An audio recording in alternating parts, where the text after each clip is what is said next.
এই যে শীতকালে ডিসেম্বর মাসে আজকে দাঁড়িয়ে আছেন, শীত লাগছে, গরম লাগছে, এর জন্য তো তৃণমূল। এই যে শীতকালে ডিসেম্বর মাসে আজকে দাঁড়িয়ে আছেন, শীত লাগছে, গরম লাগছে, এর জন্য তো তৃণমূল। মায়েদের কাছে জিজ্ঞাসা করো, মা এখন এখানে অনেক মায়েরা দিদিরা রয়েছেন, সবাই দেখছি বেশ চাদর গায়ে দিয়ে মাফলার দিয়ে ঠান্ডা লেগে পড়ছে তো, একটু আস্তে আস্তে ঠান্ডা পড়েছে তো, হালকা হালকা ঠান্ডা পড়েছে। তাদের শীতকালে আমরা যারা কলকাতার লোক, আমাদের খুব প্রিয় জিনিস সার্কাস। শীতকালে কলকাতায় পার্ক সার্কাস ময়দানই আছে, সিটিতে সার্কাস আসে, দক্ষিণ কলকাতার দিকেও সার্কাস আসে। আপনাদের এখানে সার্কাস আসে? শুনলাম খানাকুলে, আমি অপরূপার সাথে কথা বলছিলাম, খানাকুলেও নাকি সার্কাস আছে। তো সব সার্কাসে দেখবেন কিছু জোকার থাকে যারা হচ্ছে মানুষকে হাসায়। তো বাংলা একটা নতুন জোকার এসছে, তার কথাটা আমি আগে আপনাদের শোনাচ্ছি, তারপরে আমি মিটিংয়ে অন্য কথা বলবো। সেই জোকার, আপনারা দেখুন ঠান্ডা লাগছে, গায়ে চাদর মাফলার দিয়ে রয়েছেন, তার ঠান্ডা লাগছে না, তার মাথা গরম হয়ে গেছে, তার খুব গরম লাগছে। শুনুন কি বলছে জোকারটা।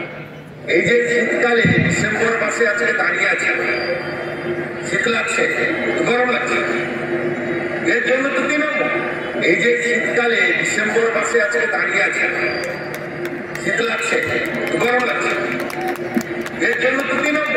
তাহলে ভাবুন, আজকে বলছে যে শীতকালে দাঁড়িয়ে আছি, গরম লাগছে, এর জন্য তৃণমূল কংগ্রেস দায়ী। ভাগ্যবানও বলেনি ওর বিয়ে হলো না কেন, তার জন্য তৃণমূল কংগ্রেস দায়ী। বা আমার মাথা খারাপ হয়ে গেছে কেন, তৃণমূল কংগ্রেস জবাব দেয়। এই যাদের অবস্থা, মানে রাজ্যে সবকিছুতে মমতা ব্যানার্জিকে গালি দিতে, মানে শীতকালে শীত পড়েনি তার জন্য তৃণমূল দায়ী। আচ্ছা বাবা, এখানে তো আরামবাগ সাব ডিভিশনের 4টে বিধানসভা, 4টেই বিজেপি জিতেছে। ভোটের আগে কি বলেছিল? ওরা যখন 2014 লোকসভা নির্বাচন লড়েছে, তখন থেকে আমাদের ছোট থেকে শুনেছি Keleghai, Kapaleshwari, Ghatal master plan, ultimately Arambagh sub division ডুবে যায়, খানাকুল ডুবে যায়, এই জল গিয়ে উঠছে পরে ওপারে উদয়নারায়ণপুর, আমতা ডুবিয়ে। ছোটবেলা থেকে শুনছি সংস্কার হবে, তো মোদীজি আসলে নাকি সংস্কার হবে। এখান থেকে 4টে এমএলএ পেয়ে গেল, তাতেও নাকি সংস্কার হবে। আজ অব্দি এখানকার মানুষের কষ্ট বুঝেছে? বিজেপিকে তো ভোট দিয়েছিল এখানকার মানুষ।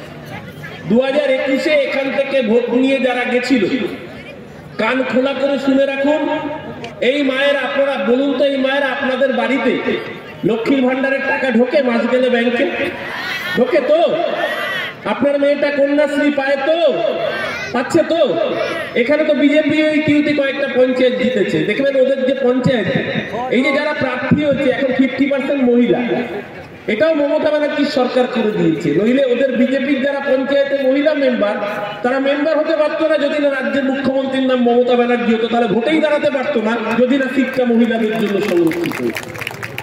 ময়ূক এসি রেস্টুরেন্ট, এখানে সমস্ত রকম চাইনিজ, পোলাও, বিরিয়ানি, তন্দুরির সমস্ত রকম আইটেম সহ বিভিন্ন রকম সুস্বাদু খাবার পাওয়া যায়। স্বল্প খরচে ছোটখাটো মিটিং বা জন্মদিন অথবা অ্যানিভার্সারি, বিভিন্ন অনুষ্ঠানের সেলিব্রেশনের ব্যবস্থাও রয়েছে। আমাদের ঠিকানা তিলক চক, হেলান, খানাকুল, হুগলি। বিস্তারিত জানতে কল করুন 8617492616।